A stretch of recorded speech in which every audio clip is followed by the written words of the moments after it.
اعوذ باللہ من الشیطان الرجیم بسم اللہ الرحمن الرحیم الحمد للہ الذی ہدانا لہذا وما کنا لنہتدی لولا ان ہدانا اللہ لقد جاءت رسل ربنا بالحق ثم الصلاۃ والسلام علی سید الانبیاء والمرسلین وخاتم النبیین وآلہ الطیبین الطاہرین لا سیما علی بقیۃ اللہ الاعظم ارواحنا وارواح العالمین لک الفدا بسم اللہ الرحمن الرحیم لا رتب ولا یابس الا فی کتاب مبین۔ ناظرین کرام، سب سے پہلے آپ حضرات کی خدمت میں ماہ مبارک رمضان کی مبارکباد پیش کرتا ہوں، اور پروردگار عالم سے دعا ہے کہ مالک اس ماہ مبارک رمضان میں ہم سب کی عبادتوں کو قبول فرما اور زیادہ سے زیادہ عبادت کرنے کی توفیق عنایت فرما۔ ناظرین، علی ٹی وی کی جانب سے حقوق قرآن کے عنوان سے یہ پروگرام شروع کیا گیا ہے۔ چونکہ عام طور سے بعض افراد ہمارے ہاں وہ ہوتے ہیں کہ جو ایک ایک دن میں کئی پارے قرآن کی تلاوت کرتے ہیں، بعض افراد وہ ہوتے ہیں جو روز ایک پارے کی تلاوت کرتے ہیں تاکہ 30 دن میں 30 پارے مکمل ہو سکیں۔ علی ٹی وی کی جانب سے اسی عنوان سے روز ایک پارے کی تفسیر نہیں ہوگی، چونکہ وقت ہمارے پاس محدود ہوگا، لہٰذا پہلا پارہ، دوسرا پارہ، تیسرا پارہ، اس طریقے سے روز ایک پارہ۔ اس پارے کی خصوصیات کیا ہے اور اس میں جو سورہ مبارکہ ہیں ان کے پڑھنے کے فوائد کیا ہیں، اس لیے کہ قرآن کے کچھ حقوق ہیں، ان حقوق کا ادا کرنا ہمارے لیے ضروری ہے۔ اس میں سے سب سے پہلا حق ہے کہ ہم قرآن کو پڑھیں۔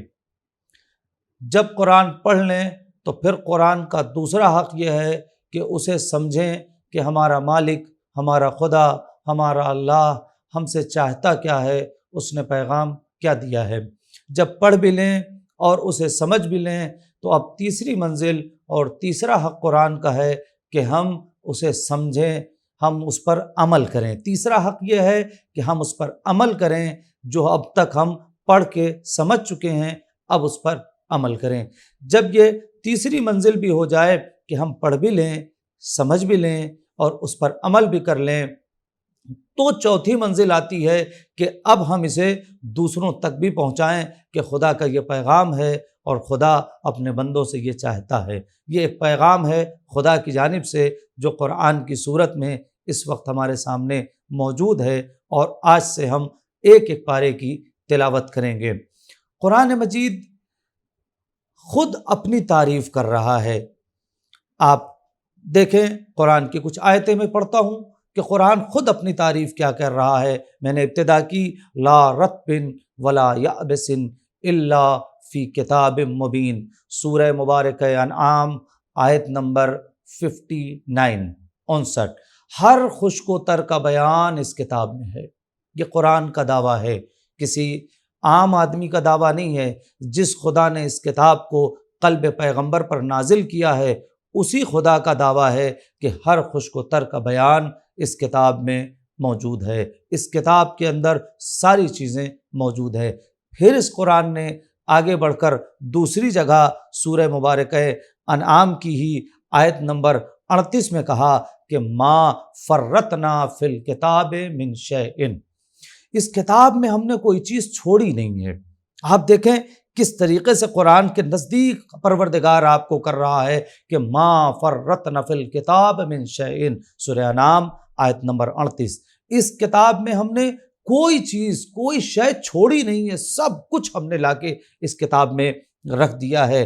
پھر سورہ مبارکہ نحل کی آیت نمبر 89، سورہ مبارکہ نحل آیت نمبر 89 میں قرآن فرماتا ہے تبیاناً لکل شے، ہر شے کا بیان اس کتاب میں ہے۔ ہر شے کا، کچھ نہیں چھٹا، ہر شے کا بیان اس کتاب میں ہے۔ پھر سورہ انعام کی ہی آیت نمبر 154 میں پروردگار عالم کہتا ہے کہ وَتَفْصِيلًا لِكُلِّ شَيْءٍ، وَتَفْصِيلًا لِكُلِّ شَيْءٍ، ہم نے ہر چیز کو تفصیل سے اس کتاب میں بیان کر دیا ہے۔ ہم نے قرآن میں ہر چیز کو تفصیل سے بیان کر دیا ہے۔ اب آپ محسوس کریں کہ جو قرآن خود اپنے آپ میں اس طریقے سے قریب کر رہا ہے بندوں کو کہ قرآن میں کچھ چھوٹا نہیں ہے، ہم نے سب کچھ قرآن میں، ہماری ذمہ داری یہ ہے کہ ہم قرآن کے قریب ہو جائیں۔ اس لیے کہ اگر آپ جائیں مولا کائنات حضرت علی ابن ابی طالب علیہ الصلاۃ والسلام، اللہم صلی علی محمد وآل محمد کا پورا خطبہ فضائل قرآن میں، بہت سی باتیں ہیں، چونکہ میرے پاس وقت بہت کم ہوگا ان پروگرام کے لیے، لہٰذا صرف اہم باتیں آپ تک پہنچانی ہے۔ خطبہ نمبر 171 مولا کائنات کا نہج البلاغہ میں خطبہ نمبر 171 پورے کا پورا خطبہ فضائل قرآن میں ہے۔ چند جملے میں آپ کی خدمت میں کہ علی علیہ السلام قرآن کے لیے کیا فرما رہے ہیں، اس کے بعد ہم دیکھیں کہ ہم یہ پروگرام صرف اس لیے کیا جا رہا ہے تاکہ تشویق ہو، شوق پیدا ہو کہ ہم اور زیادہ سے زیادہ قرآن پڑھیں۔ امیر المومنین علیہ الصلاۃ والسلام خطبہ نمبر 171 میں فرماتے ہیں یقیناً یہ قرآن وہ خیر خواہ ہے جو کبھی دھوکہ نہیں کرتا۔ آپ غور کر رہے ہیں کتنی بڑی بات مولا کر رہے ہیں، یہ قرآن، یقیناً یہ قرآن وہ خیر خواہ ہے جو کبھی دھوکہ نہیں کرتا، اور ایسا ہادی ہے جو کبھی راستہ بھولتا نہیں ہے، جو کبھی راستہ بھٹکتا نہیں ہے۔ یہ مولا فرماتے ہیں ایسا ہادی ہے جو کبھی راستہ نہیں بھٹکتا ہے۔ پھر مولا فرماتے ہیں اسی نہج البلاغہ میں خطبہ نمبر 171 میں کہ ایسا بیان کرنے والا ہے جو کبھی جھوٹ نہیں بولتا۔ یہ قرآن کی فضائل میں مولا کائنات فرما رہے ہیں ایسا بیان کرنے والا ہے جو کبھی جھوٹ نہیں بولتا۔ جو قرآن کے ساتھ بیٹھے گا وہ کچھ زیادتی اور کچھ کمی لے کر اٹھے گا۔ علی علیہ السلام کا جملہ ہے کہ جو قرآن کے ساتھ بیٹھے گا، قرآن کو کچھ دیر لے کر بیٹھے گا، وہ کچھ زیادتی اور کچھ کمی لے کر اٹھے گا۔ پھر اس کے بعد آگے ہے کہ زیادتی یعنی ہدایت میں زیادتی لے کر اٹھے گا اور گمراہی میں کمی لے کر اٹھے گا۔ جو قرآن کے ساتھ بیٹھے گا وہ ہدایت میں زیادتی لے کر اٹھے گا اور گمراہی میں کمی۔ یقین جانیے کہ قرآن، مولا فرماتے ہیں یقین جانیے کہ قرآن حاصل کرنے کے بعد کوئی فقر نہیں ہے، کوئی غریبی نہیں ہے۔ یہ لفظ ہے مولا کے، قرآن حاصل کرنے کے بعد کوئی غریبی نہیں ہے اور قرآن چھوڑ دینے کے بعد کوئی امیری نہیں ہے۔ یعنی سب سے بڑی امیری قرآن ہے اور سب سے بڑی غریبی قرآن کا چھوٹ جانا ہے۔ پھر آگے مولا فرماتے ہیں اسی خطبے میں خطبہ نمبر 171 میں کہ اسی سے اپنی بیماریوں کی شفا حاصل کرو، اسی قرآن سے اپنی بیماریوں کی شفا حاصل کرو اور دفع مصائب یعنی مصائب کو دور کرنے کے لیے اس سے مدد طلب کرو۔ بتحقیق یہ تمام امراض اور سخت امراض، لفظ امام نے استعمال کی ہیں کہ تمام امراض اور سخت امراض جیسے کفر، نفاق، زلال کا واحد علاج تلاوت قرآن ہے۔ آپ پڑھیں اس خطبے کو، بہت تفصیل ہے، اس تفصیل میں مجھے نہیں جانا ہے۔ آج ہم پہلا پارہ، پہلے پارے میں اس میں 2 سورے ہیں۔ پہلے سورہ مبارکہ الحمد ہے اور دوسری سورہ مبارکہ بقرہ ہے۔ چونکہ سورہ مبارکہ بقرہ تقریباً 2.5 پاروں پر مشتمل ہے، جو دوسرے پارے میں بھی ہے اور کچھ آیتیں اس کی تیسرے پارے میں بھی ہیں، لہٰذا آج ہم سورہ مبارکہ الحمد پہ، کل انشاءاللہ جب دوسرے پارے کی تلاوت کریں گے تو فضائل سورہ مبارکہ بقرہ آپ کی خدمت میں پیش کیا جائے گا۔ آج سورہ مبارکہ الحمد کے کچھ فضائل آپ کی خدمت میں پیش کیے جائیں گے۔ یہ سورہ، اس کے بہت سے نام روایت میں ہیں، 3 مشہور نام ہیں، سورہ مبارکہ فاتحہ، سورہ مبارکہ الحمد اور سبع مثانی۔ یہ 3 نام اس کے روایتوں میں ملتے ہیں۔ یہ سورہ کو سبع مثانی اس لیے کہا جاتا ہے کہ یہ سورہ 2 مرتبہ نازل ہوا، ایک مرتبہ مکے میں نازل ہوا اور ایک مرتبہ مدینے میں نازل ہوا، اس لیے سبع مثانی یعنی 7 آیتوں والا سورہ جو دہرایا گیا ہے، جو 2 مرتبہ نازل ہوا ہے۔ یہ بھی اس سورے کی ایک فضیلت میں ہے کہ یہ واحد سورہ ہے جو 2 مرتبہ نازل ہوا ہے اور ایک فضیلت جو بہت اہم ہے جسے آپ محسوس کر سکتے ہیں کہ آپ جب نماز پڑھتے ہیں کوئی سورہ نماز میں واجب نہیں ہے، نماز میں سورہ واجب ہے لیکن کوئی پرٹیکولر کوئی ایک مخصوص سورہ واجب نہیں ہے، لیکن سورہ الحمد نماز میں واجب ہے۔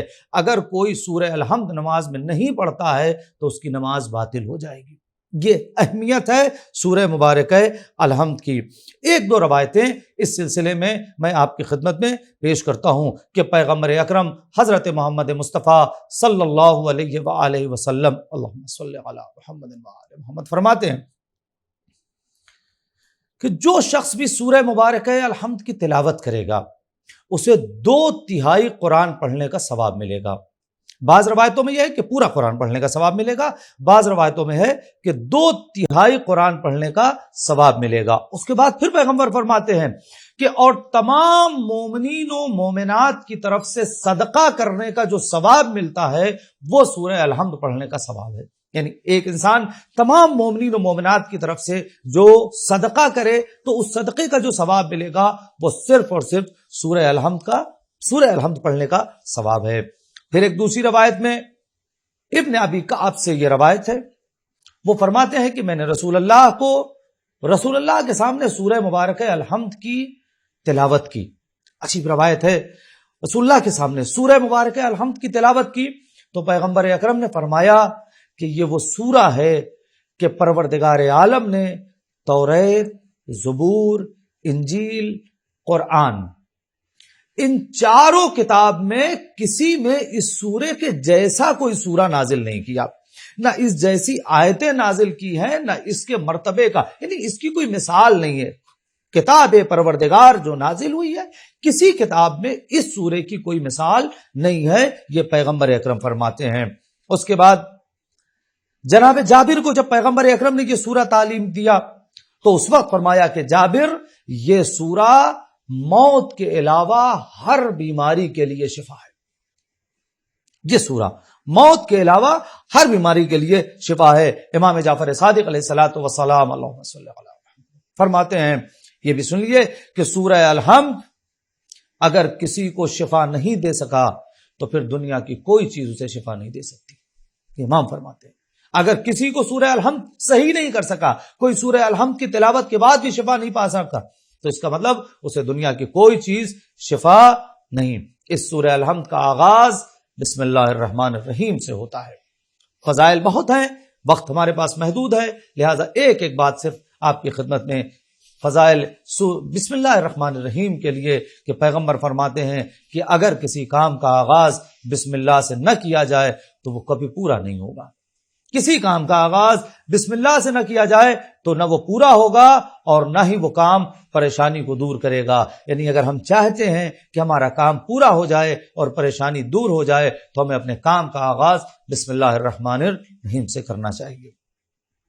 اور دو باتیں صرف اس سلسلے میں اور آپ کی خدمت میں آخر میں عرض کر دوں سورہ الحمد کے فضائل کے لیے کہ اس کے پڑھنے کا جو فائدہ ہے، دیکھیں یہ جو فوائد ہیں آپ کی خدمت میں ایک بات ابتدا میں عرض کر دوں کہ یہ ظاہری فائدہ ہے، اصل جو مانوی فائدہ اس کا پڑھنے کا ہے وہ تو کیا خدا دے دے گا ہمیں، وہ خدا جانے، بندہ جانے، محشر جانے، محشر میں کیا ملنے والا ہے وہ خدا جانے کہ اس کا جو مانوی، لیکن ظاہری فائدہ جو ہے یہ ہے کہ اگر کوئی شخص اپنے گھر کا دروازہ بند کرتے وقت 7 مرتبہ سورہ الحمد پڑھ کر اس تالے پر پھونک دے تو وہ گھر چوری سے محفوظ رہے گا، اس گھر میں چور نہیں آئیں گے۔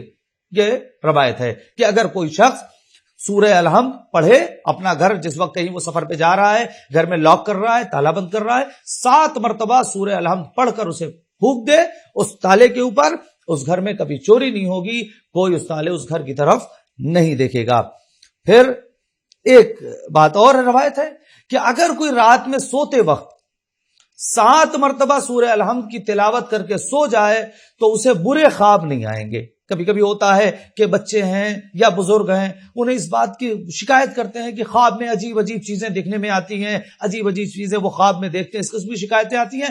اگر کوئی شخص 7 مرتبہ سورہ الحمد پڑھ کر سوئے گا تو اس کے خواب بدخوابی نہیں ہوگی، اسے خواب میں کوئی بری چیز نہیں دکھائی دے گی۔ ایک روایت آخر میں کہ شفا کے لیے ہے۔